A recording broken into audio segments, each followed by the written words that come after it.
की अजान हुई। सऊदी ने दरवाजा खोल कर देखा तो बाहर एक अजनबी सोया था। उसने जाते ही सलीम को पांव से ठोकर मारी। अरबी में उसे कहने लगा, यहाँ से चलते बनो वरना पुलिस को बुलाकर तुम्हें अंदर करवा दूंगा।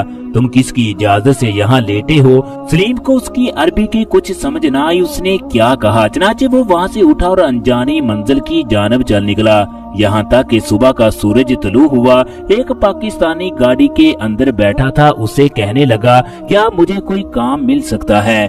उसने कागजात अकामे का पूछा तो सलीम ने बताया उसे सऊदी अरब में आए हुए सिर्फ 15 दिन हुए हैं। इस तरह उसके कंधे से एसी गिरा जो इसके कजन को लगा। यूं वो मौके पर ही अल्लाह को प्यारा हो गया।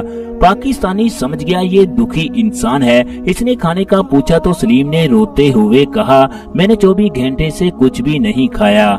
पाकिस्तानी उसको होटल में लेकर गया, उसे अच्छा खाना खिलाया। इसके बाद उसे अपने कमरे में लेकर चला गया। उसे कहने लगा, तुम मुझे उस आदमी का पता बताओ जिसके पास तुम काम करते थे, मैं सूरत हाल का जायजा लेकर आता हूँ। जब पाकिस्तानी अरशद के पास गया तो उसे वहाँ से पता चला। उसने सलीम के खिलाफ पुलिस में रिपोर्ट दर्ज करवा दी।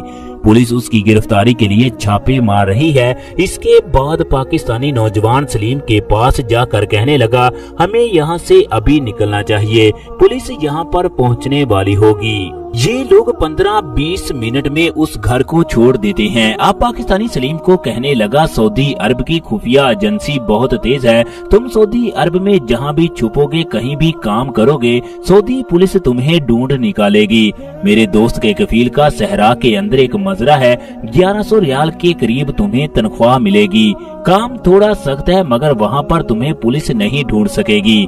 चनाचे वो पाकिस्तानी सलीम को जजान से 200 किलोमीटर दूर सहरा के अंदर मजरे पर छोड़ देता है। इंतहा की गर्मी, दूर दूर तक सहरा ही सहरा नजर आ रहा था।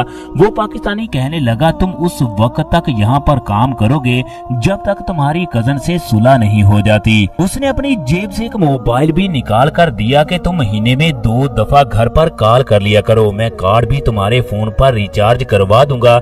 यूं सलीम सहरा के अंदर सऊदी की बकरियां चराने लगा। सऊदी हफ्ते बाद खाने पीने की चीजें देकर जाता।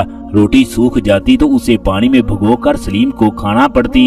इस तरह सहरा के अंदर रहते रहते सलीम को 5 साल का अरसा हो गया। जबकि दूसरी तरफ अरशद सलीम को ढूंढता रहा कि मैं उसे अपने हाथों से खत्म करूंगा। उसने सलीम का पता करवाने की बड़ी कोशिश की मगर सलीम के बारे में कुछ पता न चल सका। सऊदी पुलिस ने ये कहकर फाइल को बंद कर दिया, हो सकता है वो आदमी समंदर के जरिए पाकिस्तान पहुंच गया हो। अरशद पुलिस को यकीन दिलाता, अगर वो पाकिस्तान में होता तो वहाँ पर ढूंढना मेरे लिए मुश्किल ना होता।